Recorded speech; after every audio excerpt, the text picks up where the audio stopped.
Want to give us a sample? Okay. Okay. I think the last time I was here, I read near the ending. This time I'll start at the beginning. Okay, good. And I got a few beta readers and did a 9th revision.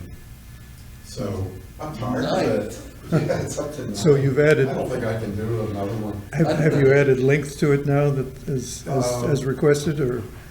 I took, well, I almost had an agent, and they said it wasn't long enough. Right. And so I lengthened it, and then after the beta reads, it was a little too verbose.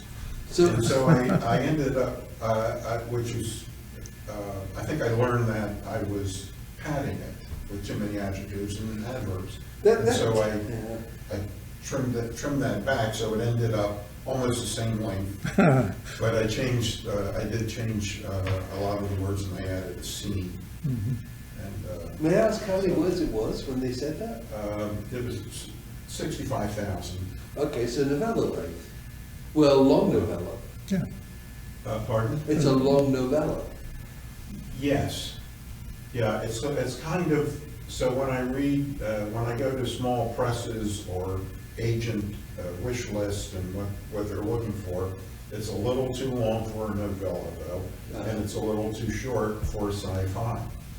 So usually they want 70 to 90,000 for sci-fi, or as much as 120 in some cases.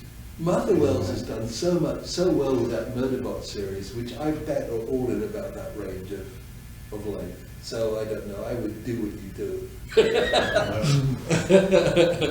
That's, they're looking for something that sells. Yeah. And I don't think, I was going in too much description. And Yeah. so, I don't know, I just want to make it long enough to tell the story. Right. And without,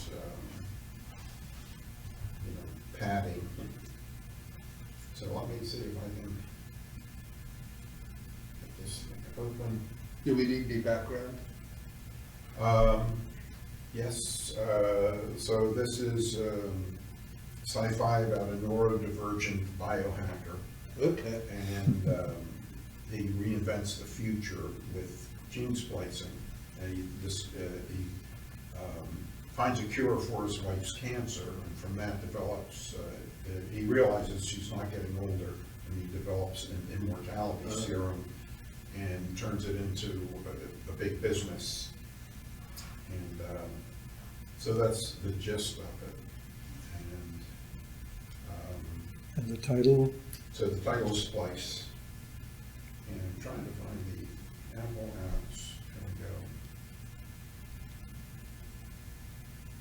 I guess with an actual hard copy in your hand, you just open the book.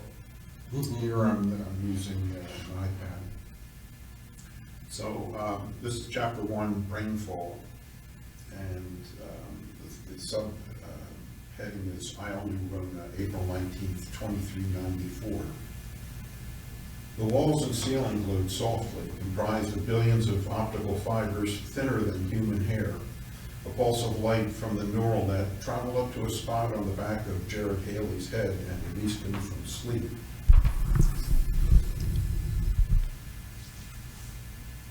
Not wanting to wake Abel, he slid out of bed quietly and slipped on a robe on the way to the bathroom to perform his morning ablutions. After brushing his teeth, he stared into the mirror over the sink. Smiling back was a smooth-skinned 24-year-old with bright eyes, a crown of green curls, and perfect teeth. The face was not a bad face, a bit pudgy, but handsome pudgy. The striking thing about it was that it wasn't the face of someone 4 centuries old.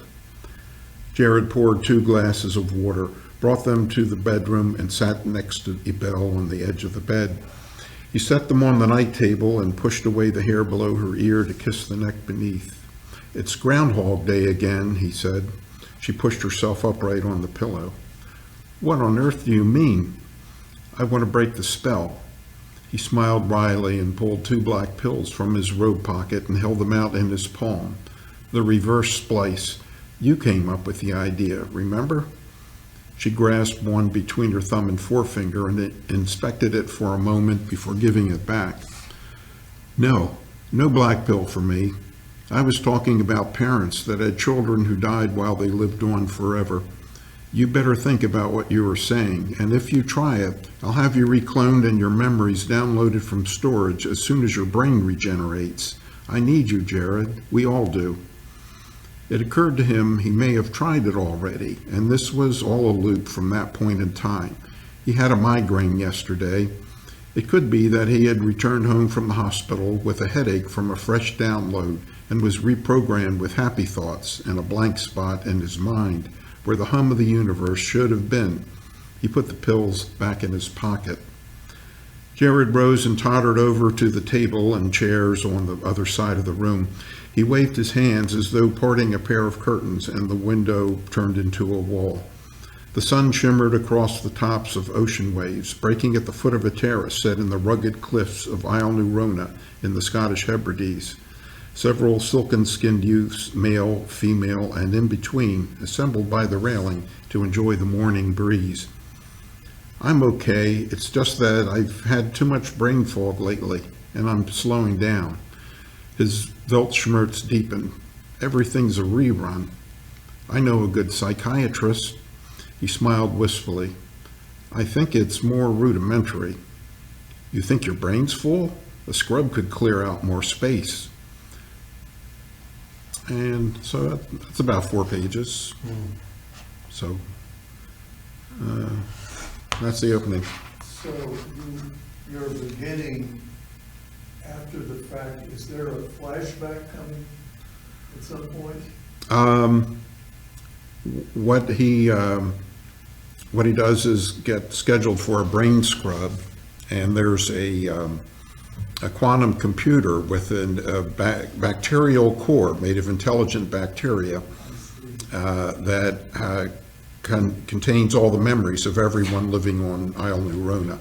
And so he gets backed up into the core, and during the process, Philex, who is like an interface between the core and people, recounts the story and jumps around in time to when he was young 400 years ago.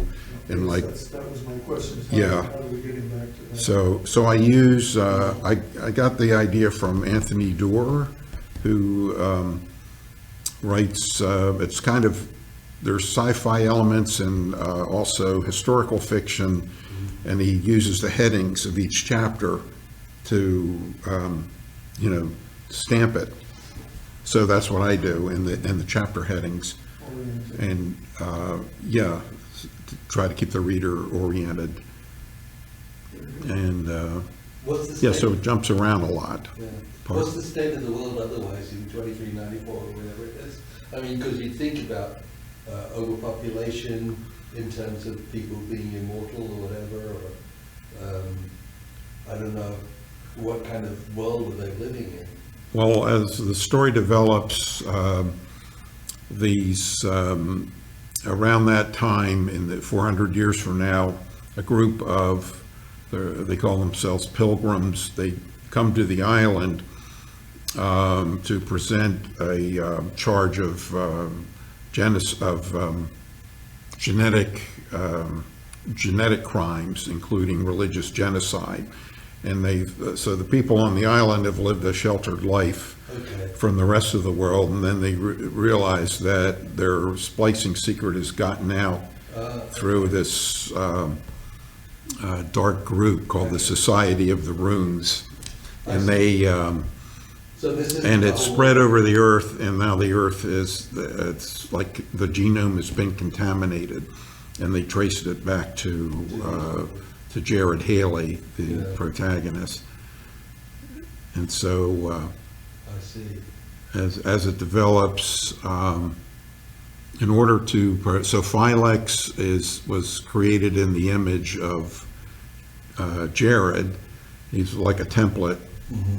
And so it kind of loves Jared. To protect him and his wifey Belle, it turns them into synthetic zygotes and sends them to Alpha Centauri.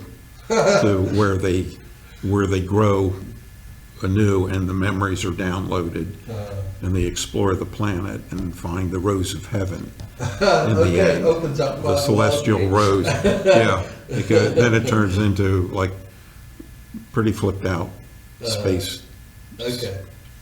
space fiction. It's getting a little Philip K. Dick there. I mean, presumably you can download other people into you apart from yourself.